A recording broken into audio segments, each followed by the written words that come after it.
Meu nome é Rafael, tenho 24 anos e moro em Santa Maria da Vitória, interior da Bahia. É uma cidade tranquila e onde quase todo mundo conhece pelo menos o rosto do outro. Nossa rua fica numa área mais afastada do centro, com casas bem espaçadas, umas a uns 20, 30 metros umas das outras. A minha fica no final da rua de terra e sempre fui muito próximo da nossa vizinha, Dona Neuza, que era praticamente uma tia para mim. Minha mãe e ela eram inseparáveis, então passavam horas tomando café e conversando. Foi no início de março de 2007 que as duas decidiram viajar juntas para Barreiras, para trabalhar por um tempo numa feira de produtores locais. Minha mãe ficou de cozinhar e ajudar no serviço, e Dona Neuza ia vender ervas e produtos caseiros. A viagem duraria pelo menos um mês, então me deixaram responsável pela casa, pelas plantas e, claro, pela nossa cachorrinha Belinha. A casa de Dona Neuza ficou fechada por uns 2 dias, até que ela me avisou por ligação que tinha alugado para um rapaz que estava vindo trabalhar ali perto. Ela disse que ele parecia sério, educado e só ia ficar durante o mês. No 3º dia, o tal vizinho chegou. Ele se apresentou como Daverson, tinha uns 30 e poucos anos e parecia calmo. Conversamos rapidamente quando ele pediu para usar minha mangueira para lavar o carro. Parecia um cara normal. Trabalhava o dia inteiro, chegava já no início da noite, cumprimentava de longe, entrava e sumia. Vou ser bem direto, então vou dizer que foi logo na primeira semana que começaram os sonhos. Eu sonhava com sombras, sempre sombras de bichos. Primeiro era um gato que passava correndo pela sala e sumia atrás do sofá. Depois um cachorro que ficava parado me encarando com olhos vazios. Às vezes eu acordava suando, com a sensação de que tinha alguém ou alguma coisa me observando do canto do quarto. Mas toda vez que acendia a luz, não tinha nada. No início achei que era coisa da minha cabeça, talvez o silêncio da casa sem minha mãe. Mas uma tarde, voltando da venda, encontrei uma moça sentada na beirada do muro do fim da rua. Era a Joana, filha da Dona Cida, outra vizinha. Ela estava triste e disse que o cachorrinho dela tinha desaparecido 2 dias antes. Eu falei da Belinha e ela arregalou os olhos. Não tinha me dado conta até então, mas fazia umas boas horas que não via minha cachorrinha. Comecei a chamar, rodar a casa, procurei nas redondezas e nada. No fundo eu sentia que algo estranho estava acontecendo, mas acabei por achar a Belinha e deixei tudo isso para lá. Na semana seguinte foi o gato da Dona Lourdes, depois o papagaio de um vizinho que não me lembro o nome. E assim aconteceu que toda semana um bicho sumia. As pessoas comentavam, mas sempre diziam que podiam ter fugido por conta de algum outro animal, ou até que alguém estava roubando-os de raça para vender. Já eu comecei a ficar paranoico. Os sonhos com sombras ficaram mais fortes, às vezes com barulhos de mastigação, estalos e cheiro de carne podre. Acordava com a sensação de ter ouvido latidos que vinham debaixo do chão. Foi aí que minha mente começou a ligar tudo ao Daverson. Ele era muito educado, mas algo nele me incomodava. Fora que tinha acabado de chegar, e foi aí que esses desaparecimentos começaram. Uma noite esperei ele sair para trabalhar e pulei a cerca da casa dele. Eu sabia que era errado, mas alguma coisa dentro de mim dizia que era agora ou nunca. A casa por dentro era simples, mas ele tinha deixado bem arrumado. Foi quando cheguei ao quartinho dos fundos, onde tinha um freezer grande, do tipo horizontal, que senti um frio diferente percorrer minhas costas. O freezer estava fechado com um daqueles fechos simples de metal. Eu abri. Eu nunca mais vou esquecer o que vi ali dentro. Dentro do freezer estavam várias cabeças. Cabeças de cachorro, gato, alguns passarinhos, e no meio de tudo aquilo, um dedo. Um dedo. Sério, a pele estava meio roxa, com a unha suja e ainda com um anelzinho simples. Meu estômago virou de ponta cabeça. Fechei o freezer de supetão e corri para fora. Fui direto na casa da Dona Lourdes e chamei todo mundo que morava perto. Ninguém acreditava, mas me seguiram. Quando mostrei o que tinha ali, a reação foi de espanto, para dizer baixo. A Dona Lourdes reconheceu o gato dela. O senhor caiu sentado no chão quando viu o que parecia ser o papagaio dele. E o dedo, ninguém sabia de quem era. Decidimos não chamar a polícia de imediato. Todo mundo queria olhar na cara daquele desgraçado. Esperamos ele chegar e ficamos todos na frente da casa dele. Quando o carro dele virou a esquina, ele estranhou a movimentação, mas teve a cara de pau de descer devagar e perguntar o que estava acontecendo. Foi aí que o seu Mário apontou para o freezer. O detalhe que nos fez perder o controle veio segundos depois. Enquanto ele tentava inventar uma desculpa, notei que ele usava uma luva preta na mão esquerda.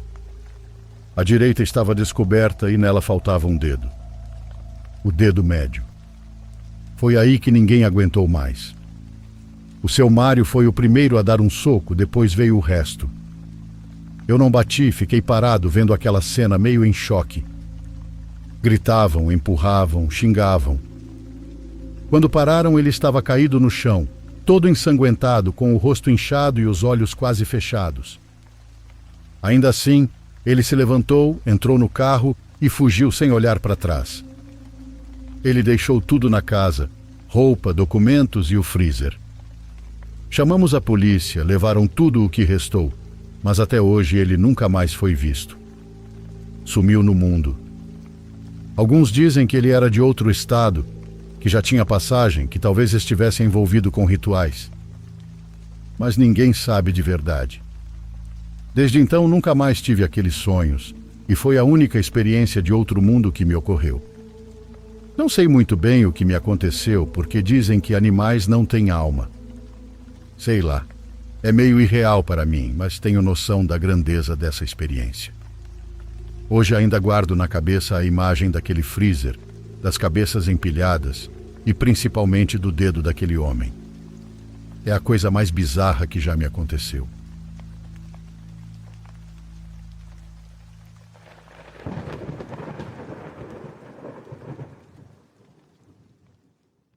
Por favor, curta e se inscreva se você estiver gostando. Agora continuamos.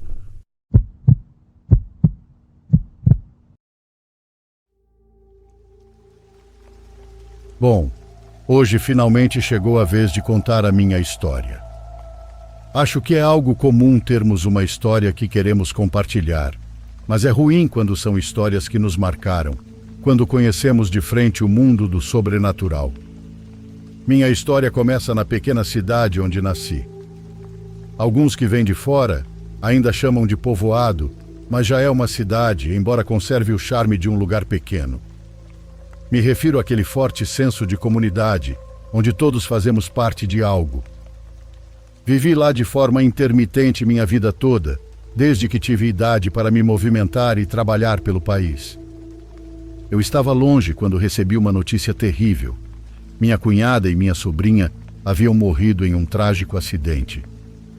Meu pobre irmão ficou sozinho com o filho mais novo, ainda um bebê. Assim que os vizinhos me avisaram, preparei tudo e voltei para casa. Voltei porque sabia que era hora de retornar, pelo menos por um tempo. E que bom que fiz isso, porque o pobre do meu irmão Jorge estava aos pedaços. A única parente da esposa dele era a avó dela, que tentava ajudá-lo a cuidar do bebê Jorginho, enquanto ele trabalhava todos os dias. Mas ela não podia ficar o dia todo com ele, já que era idosa e muito cansada. E meu irmão não conseguia manter o pequeno negócio de concertos sem a esposa, que era quem cuidava de toda a parte financeira e administrativa. Ele me pediu ajuda, pediu que eu ficasse com ele um tempo e ajudasse a tocar o negócio por alguns meses, se eu quisesse. Me convidou a ser seu sócio. Por fim, aceitei. É que meu irmão estava tão frágil que toda vez que eu o abraçava, juro para vocês, sentia que ele ia se despedaçar todinho. e eu escondi toda a tristeza que me causava vê-lo daquele jeito. Mas, acima de tudo, tive que esconder a tristeza de não ver mais minha cunhada e de não ter tido a chance de conhecer de verdade minha sobrinha. O que salvou a vida do Jorge foi se refugiar em Deus. Fomos criados como católicos, mas eu me afastei da religião na adolescência, pois simplesmente deixei de acreditar. Ele ainda era um católico de ocasião, ia quando tinha uma missa importante ou passava lá na quarta-feira de cinzas, e só. Mas quando perdeu a família, Deus, a religião e a comunidade que o acolheu foram sua salvação. Não quero que isso pareça uma lição.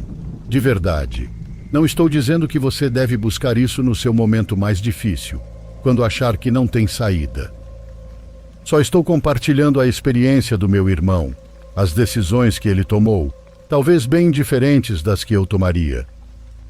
Ele me dizia para acompanhá-lo, para ir à missa com ele, mas não era como eu imaginava uma tarde livre depois de um dia puxado no trabalho. Só fui à igreja quando ele disse que precisava da minha ajuda. E não teve jeito por meu irmão, eu fazia de tudo. Voltei então àquela igreja, bem diferente da que eu frequentava quando criança. Era uma missa de terça-feira à tarde. Lembro que ele já estava lá parado, me esperando. Achei muito pacífica a rua que levava à igreja. Era silenciosa, cheia de paz, completamente deserta e talvez esquecida. A luz quente que saía da igreja me chamava como se eu fosse um inseto sendo atraído por uma lâmpada. Quando me aproximei do pátio, entendi um pouco da paz que Jorge sentia ali. Era perceptível e dava para respirar aquilo. Quando entrei, os poucos presentes ficaram em silêncio. Todos viraram para me olhar e chamaram-me para me aproximar. Logo percebi que a missa já tinha acabado e que agora estavam em uma espécie de reunião. A igreja estava muito danificada pelas tempestades que haviam atingido a cidade, então gotejava por toda parte. Eles tinham feito uma coleta de fundos para reparar, mas ainda estavam com pouco dinheiro. Meu irmão disse que podia fazer o serviço por aquele valor, que cobraria só pela mão de obra e ajudaria com um pouco do material, mas que não conseguiria fazer sozinho. Algumas pessoas da comunidade já estavam trabalhando com ele na parte externa, a mais difícil talvez, mas a reparação interna e o conserto das vigas exigia minhas habilidades. Ele disse que eles teriam que me pedir diretamente, pois já tinha me pedido demais, e não podia pedir também que eu doasse meu trabalho. O padre foi muito gentil e me prometeu que me pagariam logo, mas que precisava começar naquela mesma noite. Faltavam poucos dias para uma nova tempestade que já se sentia no ar. Por isso, não podíamos atrasar os outros trabalhos durante o dia, e devido à urgência, teríamos que trabalhar à noite. Seriam dias praticamente sem dormir, mas era importante que a igreja pudesse voltar a ser um refúgio que muita gente precisava. Sempre precisavam. E como dizer não a isso? Disse que não se preocupassem com o resto, que eu também doaria meu trabalho. Talvez porque naquele momento eu não via a igreja como uma instituição religiosa, mas como um abrigo. Pensava nela como um lugar onde muita gente se refugiaria naqueles dias, físico e espiritualmente. Fomos ao nosso escritório buscar o necessário. Jorge foi avisar a avó da esposa que teria que trabalhar à noite, mas que uma senhora da igreja iria ajudá-la depois. Eu voltei sozinho para a igreja e foi aí que percebi que algo seria diferente. A tranquilidade da rua agora parecia desolação. As poucas casas pareciam abandonadas. As nuvens ainda não eram de tempestade, mas escureciam tudo. A luz que saía da porta da igreja iluminava uma pessoa à sua frente que parecia macabra, como uma cena tirada de um conto de terror. Aproximei devagar com a caminhonete, como se algo me dissesse para não ir. Lembrei do aviso do meu pai que, depois do que vou contar, vocês vão entender que eu devia ter escutado. Nunca entre numa igreja à noite. Reconheci a pessoa quando cheguei. Era o padre, vestido com roupas pretas normais. Parecia tranquilo e esperava do lado de fora da igreja, que estava vazia. Obrigado por vir, jovem. Antes de começar a trabalhar, permita-me oferecer algo para jantar. Não é bom trabalhar de estômago vazio. Não temos muito, mas pelo menos para não passar fome, algo encontraremos, ele disse. Agradeci e aceitei. O padre me passava uma boa impressão, algo bem diferente da igreja, com aquela meia luz atrás dele, que eu não entendia bem o porquê. Fomos a uma espécie de salinha de eventos ao lado, pequena, também danificada pelas fortes chuvas.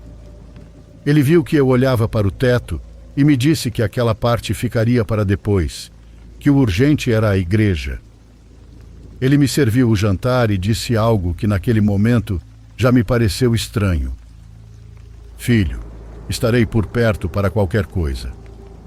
Moro ali, numa casinha a menos de 100 metros daqui. Às vezes, em noites escuras como esta, vai parecer que não há nada naquela direção, como se você estivesse abandonado em um mar de escuridão, mas a casinha está lá. Se precisar de qualquer coisa, por favor, me avise. Eu entendi a gentileza, mas o jeito que ele falou isso foi estranho. Agradeci de qualquer forma e o padre deixou outro prato servido antes de se despedir.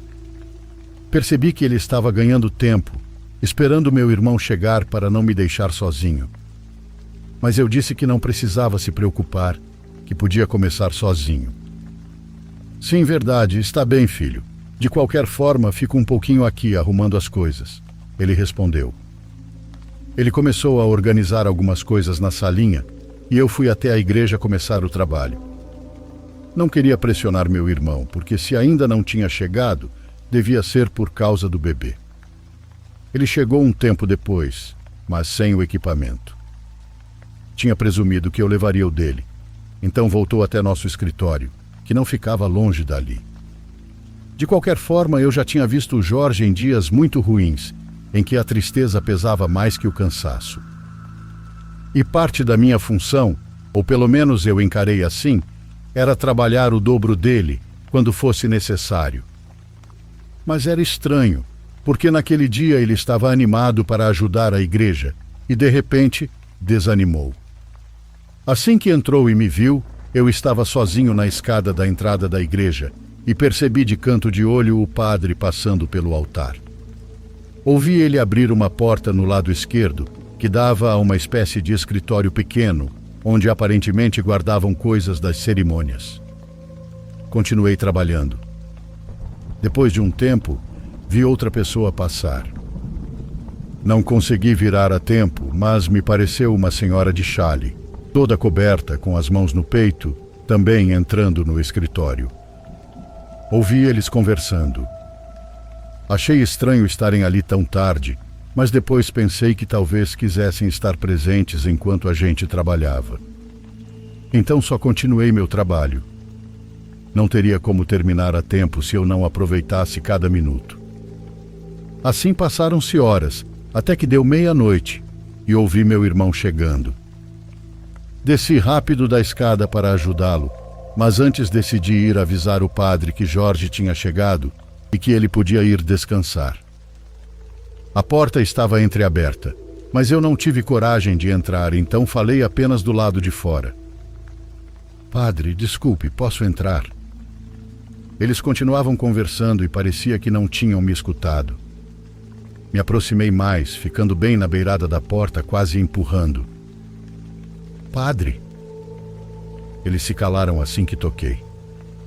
Chamei novamente e, de repente, senti tudo muito frio. Não sei se a temperatura realmente mudou de repente ou se foi o efeito do medo no meu corpo. Mas talvez tenha sido por isso que me atrevi a abrir a porta, a espiar. Não havia ninguém lá dentro. O escritório era muito pequeno, tipo 3 por 2 metros, e não havia nenhum lugar por onde alguém pudesse ter saído. Nem sequer tinha janelas. Havia um armário pequeno, e por alguma razão tive a sensação de que tinham se escondido ali. Mas isso não fazia sentido, pois dava para ver que não tinha mais de 15 centímetros de profundidade. mas algo me fazia querer abri-lo. Algo me dizia para abrir. Saí e caminhei rapidamente pela igreja até a porta. Naquele momento senti tudo com mais intensidade. Não sei se posso dizer assim, mas sentia tudo mais forte. Cada passo que eu dava, sentia o peso subir das pernas até a cabeça. Sentia o frio nas costas, como se algo me observasse lá do altar. Sentia o cheiro de mofo e de flores velhas, aquele que eu já tinha notado desde que cheguei. Mas agora me perfurava o nariz. Saí da igreja e vi ao longe a caminhonete do meu irmão se aproximando por aquela rua escura. O padre tinha razão. A rua ficava mesmo muito sinistra. Não sei como meu irmão me viu, mas ele perguntou se eu estava bem. Nem respondi, só perguntei a ele se ele não tinha chegado já, pois tinha certeza de ter escutado a caminhonete dele 5 minutos antes. Eu conheço perfeitamente o som daquele motor e cheguei a ver a luz dos faróis iluminando por baixo da porta da igreja. Ele disse que não, que provavelmente era coisa da minha cabeça e que eu estava nervoso. Não entendi por quê, mas quando ele foi entrar na igreja, parou, fez o sinal da cruz, virou-se para mim e fez um gesto como de arrepio. Era como se tivesse medo de entrar na igreja dele, no único lugar que lhe tinha trazido paz nos últimos meses. Trabalhamos normalmente pelo resto da noite. Antes de irmos descansar, pouco antes das 3 da manhã, vimos que na casa do padre a luz se acendeu e ele acenou para se despedir. Parecia que estava esperando a gente sair. Naquele momento pensei que fosse uma desconfiança em relação a nós, mas acho que eu estava enganado. Ele queria ter certeza de que a gente ia sair bem. No dia seguinte, como vocês devem imaginar, cheguei para trabalhar meio nervoso. Durante todo o dia, nas tarefas da jornada, fiquei com medo de a noite chegar. Eu sei que para muita gente isso pode parecer algo quase sem importância, pois tem gente que já viu coisas bem piores. Porém, eu nunca tinha passado por nada nem remotamente parecido com algo paranormal. Por isso, o que vivi me aterrorizou e me fez sentir que tudo era possível. Durante toda aquela noite, enquanto trabalhava, continuei escutando aquela conversa que parecia vir do escritório. Mas não havia ninguém lá. A porta estava aberta e dava para ver que não tinha ninguém. Em um momento fui ao banheiro que fica na sala de eventos ao lado, onde o padre estava jantando. Após sair do banheiro, encontrei o padre um pouco nervoso, conversando com meu irmão. Assim que me viu, ele veio até mim perguntando se eu tinha aberto a porta ao lado do altar. Disse que não, que a tinha encontrado aberta como no dia anterior. Ele então nos levou até lá e nos mostrou a fechadura dupla que tinha. Eu sempre deixo trancado. Não há nada mais importante para mim do que deixar isso aqui bem trancado. Peço por favor que por nenhum motivo entrem ali, e se voltar a se abrir, seja a hora que for, me avisem, por favor. Que Deus queira que consigamos terminar tudo o quanto antes. Naquela noite me senti muito desconfortável. Não conseguia parar de olhar para a porta ao lado do altar, pensando que ia se abrir a qualquer momento e que algo lá de dentro ia sair. Percebia que meu irmão rezava baixinho, mas eu não queria fazer isso. Parecia hipócrita ficar dizendo que não acreditava em nada, mas me pôr a rezar. É muito difícil para mim escrever o que eu sentia quando olhava para as imagens que estavam nas laterais da igreja. Quando olhava para o Cristo na cruz, tinha a impressão de que me olhavam e se moviam levemente toda vez que eu voltava o olhar para eles. Juro que parecia que se moviam um pouco. Jamais imaginei que a primeira vez na vida que sentiria verdadeiro terror seria cercado por imagens religiosas. Seria na casa de Deus. Há pouco tempo, ouvindo precisamente relatos noturnos, falaram sobre como tudo o que é bom, toda a energia positiva, a fé em Deus, enchia a igreja durante o dia. Então perguntaram se à noite ela não poderia então se encher exatamente do oposto. Ao escutar isso foi quando finalmente criei coragem para terminar essa história. Naquela noite não consegui me concentrar. Senti que estava tonto e que iria desmaiar a qualquer minuto. Vocês podem imaginar que nesse ramo a gente não pode ter medo de altura nem sofrer de vertigem. Mas naquele momento, quando olhava para baixo, sentia como se algo me puxasse. Sentia que a escada vibrava e como se alguém a balançasse levemente por baixo. Fiquei muito tonto e disse ao meu irmão que voltaria logo, pois precisava tomar um ar. Ele me olhou assustado e com os olhos me pediu para não deixá-lo sozinho. Mas a verdade é que se eu ficasse ali mais um pouco, estava prestes a sofrer um acidente. Meu irmão ficou sozinho por um momento e eu saí. Não se passaram nem 5 minutos e a porta da igreja se abriu. Eu estava sentado na caminhonete fumando, mas saí imediatamente para ver o que estava acontecendo. Meu irmão estava completamente branco, como uma folha de papel sulfite. Os olhos dele estavam bem abertos, cheios de terror. Aquele terror que só vi nos matadouros quando os porcos percebem que estão prestes a morrer. Nunca tinha visto esse medo nos olhos de uma pessoa. Entramos na caminhonete e depois de recuperar o fôlego, ele me contou. Disse que estava na escada, trabalhando no teto depois que eu saí, quando ouviu algo pesado se arrastando perto do altar. Ele estava bem no meio, e o que quer que fosse aquilo parecia ter saído do escritório com a porta trancada. Ele tinha certeza de que não era eu e ninguém mais tinha entrado. Então começou a assobiar de nervoso, como num desenho animado. Fingiu que nada estava acontecendo e tentou se concentrar na parte do teto que estava arrumando. O que quer que estivesse se arrastando estava se aproximando. Ele, sem virar totalmente a cabeça, mas mexendo levemente em direção ao altar, tentou ver de relance. Quando me contava, fez uma pausa longa. Depois me disse que o que achou que viu era como se alguém nu se aproximasse arrastando uma cruz. Ele me disse que podia jurar. Sei que ele ia dizer que podia jurar por elas, mas eu o interrompi. Disse para não colocá-las no meio, que as deixasse bem longe dali. Lembram daquela vontade incontrolável que tive de olhar? De abrir o armário aquela primeira vez? Pois senti de novo. Queria voltar à igreja, abrir a porta e confirmar se o Cristo ainda estava na cruz ali no altar. Ou então, de uma vez por todas, descobrir que não, e que algo horrível estava acontecendo ali. Algo demoníaco que estava brincando com a fé do meu irmão, com a própria vida dele. Fomos até o padre e dissemos que estávamos com medo, sem explicar mais nada. E ele entendeu, e nos acompanhou até a igreja para pegar nossas coisas. Falou que por aquela noite já tínhamos trabalhado o suficiente, então pegamos o que conseguimos. No dia seguinte não haveria missas, então podíamos deixar tudo como estava. Quando subimos na caminhonete, o padre se aproximou para nos dizer uma última coisa. Olha, para acabar com isso logo, amanhã vou dar um jeito de arrumar alguém para ajudar vocês. Parecia sincero, mas não porque queria facilitar o nosso trabalho. Eu sabia que ele tinha medo de nos deixar sozinhos ali e do que pudéssemos ver. Bom, na noite seguinte tivemos a ajuda de seu Everaldo e do neto dele, Rodrigo.